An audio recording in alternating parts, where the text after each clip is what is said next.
Hi.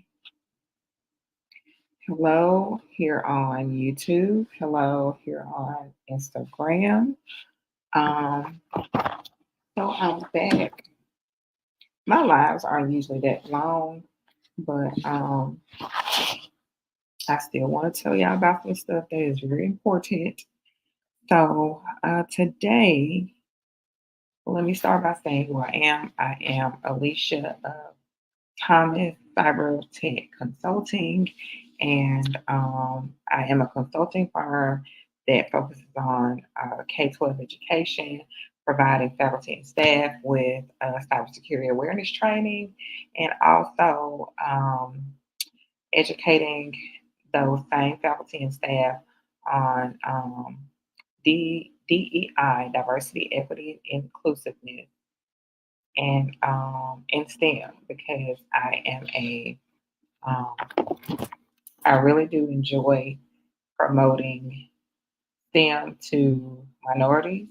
I know that there are a lot of opportunities there that they may not necessarily be aware of and want to take advantage of because, they don't see that type of thing every day, right? The people who they think of as individuals who are creating these games that they play, who are building these websites, they may not think of someone who looks like them. And I know that to be true because I teach students. And if I ask them what a computer scientist looks like, they will immediately think of somebody who does not look like me, as in not black or African American nor female. So I really try to let them know that there are individuals who are out here creating things. And, the future is bright.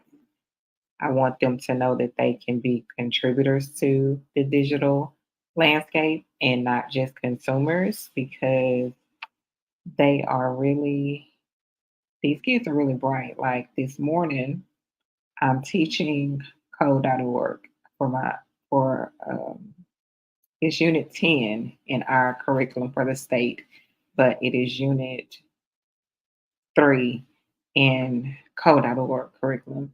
And so we are talking about interactive animations in games and students that you wouldn't think they may not be able to perform or write well or anything like that. But when today, like those kids get that stuff. They can pick it up, they understand. Like we started with a shape. It was a rectangle. Well, it was a square.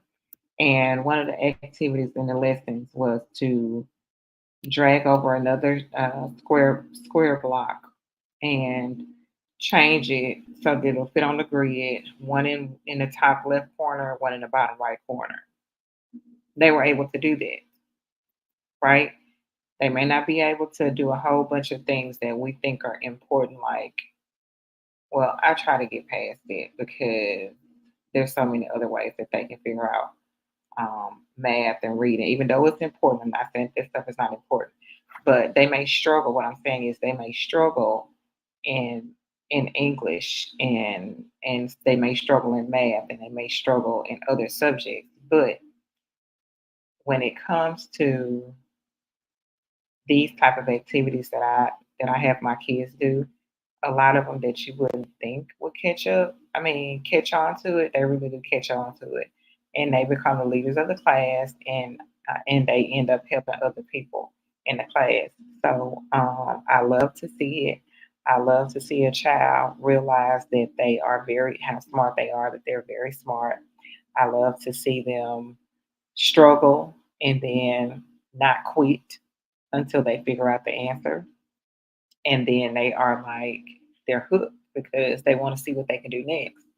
And a lot of students feel like they cannot achieve anything because of the way that they are asked to present or regurgitate information. And I'm guilty of that as well. Like there's a lot of things that every year I realize that I have to kind of be less anal about, I guess you can say,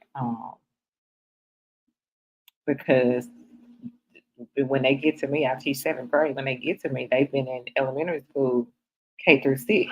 So it's like I only have them a year, and this year I only have kids for a semester. So I have to pick my battles. And I would much rather them realize that they can be a part of computer science and STEM and be very successful at it and go on to pursue careers after college and be able to take care of themselves and take care of their family. So that is my drive behind DEI and STEM.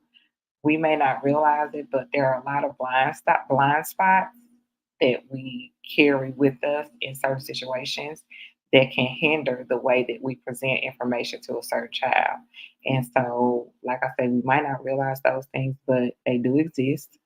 And sometimes we really have to take into account what we're bringing to the classroom because most of the time, as with adults, we work for who we like, right? And while I am,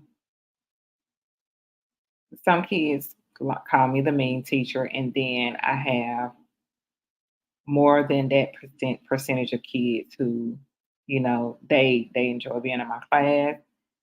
They like coming to class when they're not supposed to be in my class, and so I feel like I'm pretty strict, but I'm also very real with my students, and I want them to understand that the world is not going to put up with these excuses, and so you have to decide what you're willing to work for because at some point you're going to have to take care of yourself. So I want educators to understand that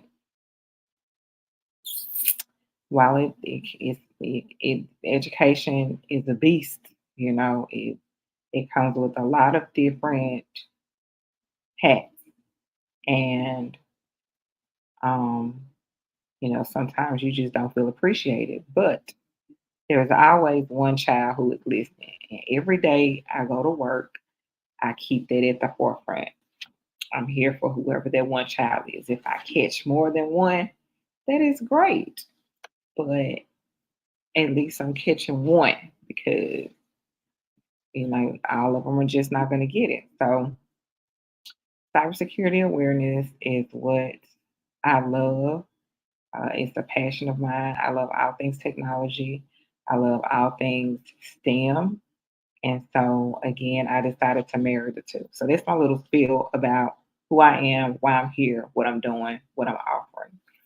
Did I don't know if I said what I'm offering. So, I offer district training to keep so their staff can be informed on how to keep uh, their building safe and, the district safe as a whole so that there are not any threats or attacks that may happen on account of human behavior. So one of the biggest reasons for these type of attacks is human error a lot of times. And so as humans, a lot of things we just don't think about when we are interacting with our phones or computers in our everyday life. We just go about it. And so that type of behavior brings risk. So I have my notes here, and I'm going to start with the first question that a principal or an administrator might have. And it is, why is cybersecurity awareness training important for their schools?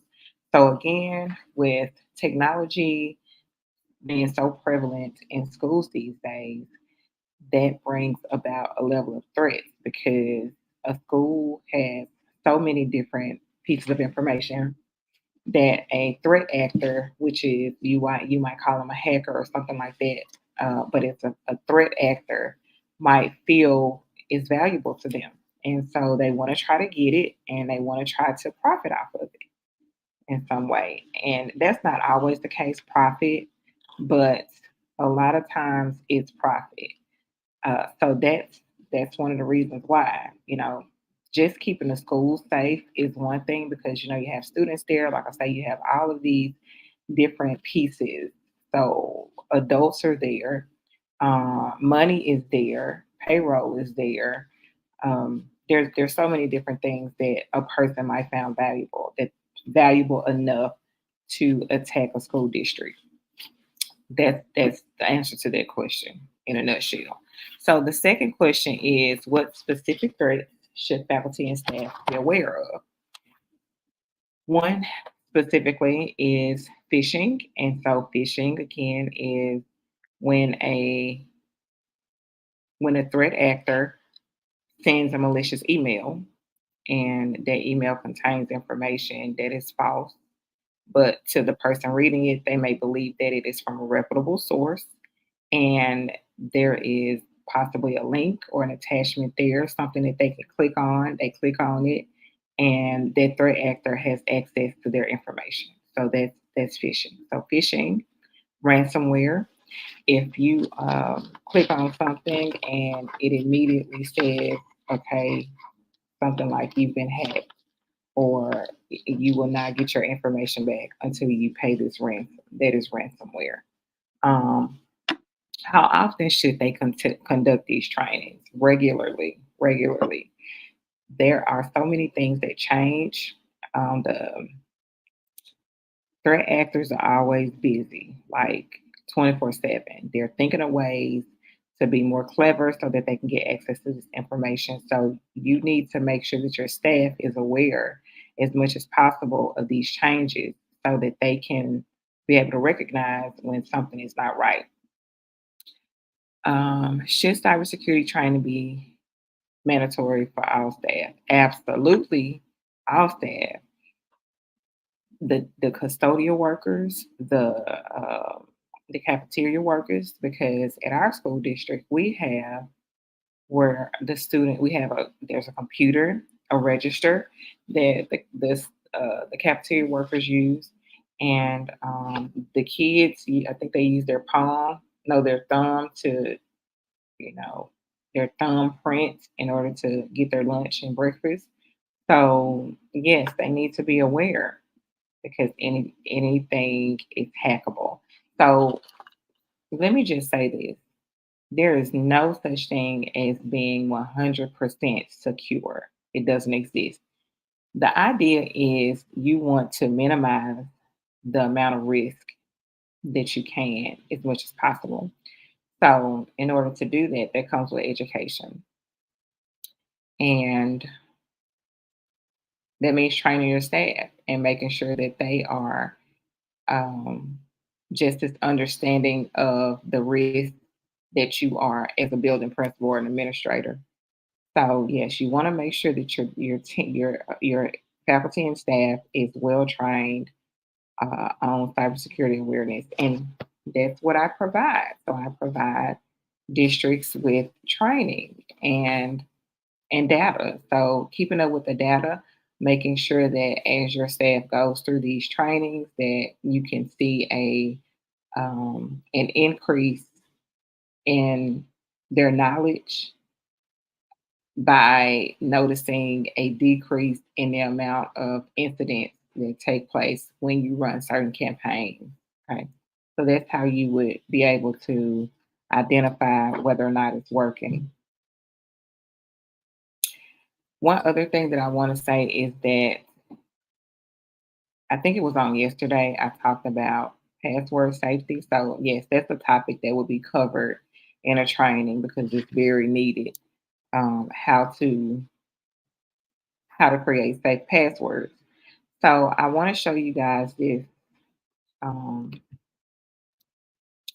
this site, and on Instagram. I don't know how I could show it to you unless I turn the screen around. We'll see. But let me see here.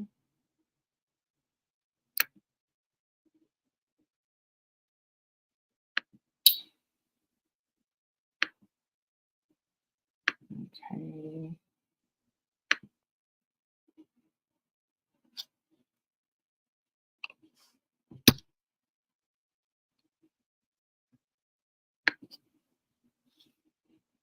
Okay, so the name of this site is called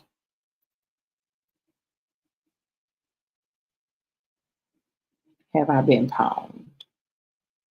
Okay, that's the name of the site. And so this site will allow you to see if your passwords have been breached. And remember, I told you that being breached does not mean that you've been hacked. It means that the company that you use your web address, I mean your email address with, has been hacked. So I'll use an email address that I've had for a very long time. Let's see. It's an old email address that no, don't want to use the email address.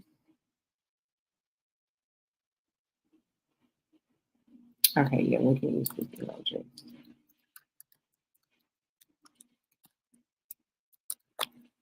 Ooh, because I'm tired. All right, so I typed in the email address. I don't use this one anymore. This is for another business that I thought I was going to start and stick with, but I didn't.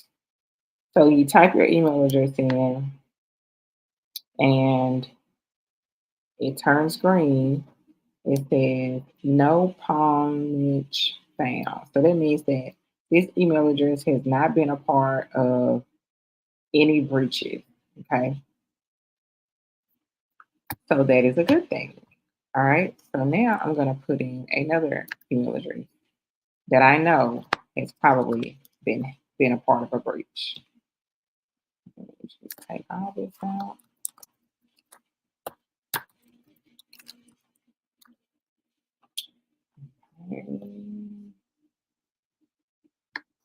And I still use it. Okay. So this one says pawned in 15 breaches and found no pay. Okay. So my email address that I have used has been a part of 15 breaches. And down here it shows you what company I used my email address for that got hacked. So a pen, I don't even remember using it. B2B USA businesses, probably so. Bitly in May of 2014. Canva, yep. Exactis, I don't even know what that is. Genius U, Outlook, this eyewear company, my FHA, my Fitness Pal. Okay, so I used all of these companies with my email address, and um, and all these companies were breached. So what I would have done, now that I know that my email has been a part of a hack, I would go to these sites. I would go to these sites and I would change my password for on the site, not necessarily email, but I would change my password. Okay. So that's something that you could do that is very quick and easy. Now, since we're talking about that, let me show y'all this other site that is tied to it's tied to Have I Been Pwned? Okay. It is a password generator site,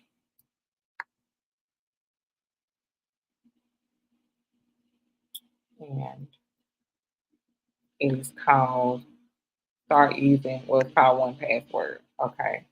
And so when you go to One Password, you can try it for free. You go here,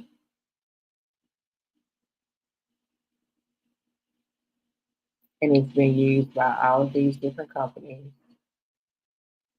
Um,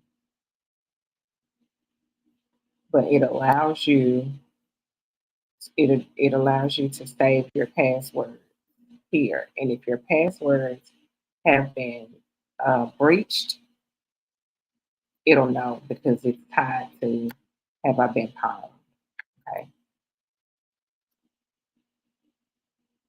So that's one option. Um, oh, that is so neat. I didn't know that I could do that. Let's see here. There's one other thing that I want to show y'all. It's very important. Um, this site right here on one path. I think it's one path. Let's see. Give me 1 second. Share it.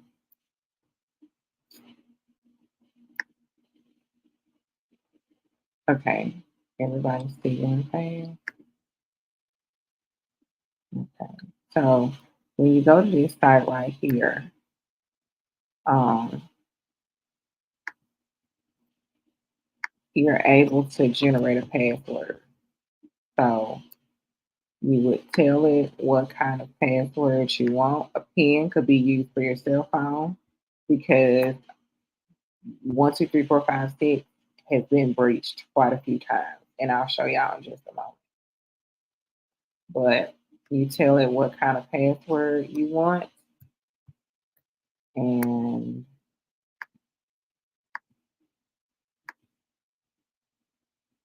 it will generate a password for you. I don't think this one is free either. I have to find some free ones. But yeah, so these two are connected. Have I been pwned and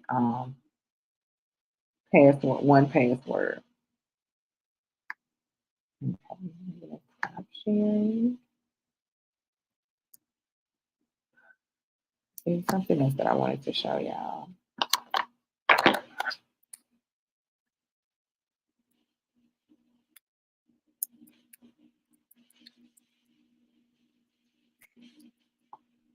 Oh, no, I know what it is.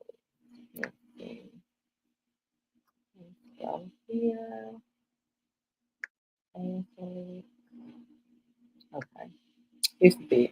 And then I'm gonna get off in about 6 minutes. One day I'm gonna get to an hour, but this ain't the day. Let's see. Have I been pwned? Okay, so this is the password part of it. So I'm just gonna show y'all where the password, you put this in your phone. I just type 123456 phone. It has been breached 37 million times. Okay? So you might want to change it to something more reliable. And if your company, like I was saying one other day, your company changes your password to password one, that's what I just typed in. Let's see. Been breached 3 million times. So you just want to be mindful of that because your password is used as a safeguard. So make sure that your passwords are safe. Um, Let me show you one more thing.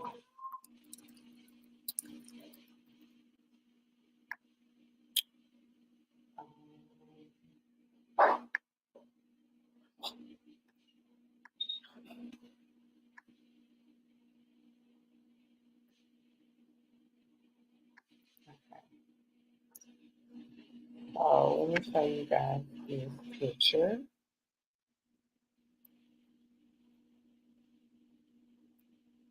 Okay, so let's talk about a brute force attack real quick.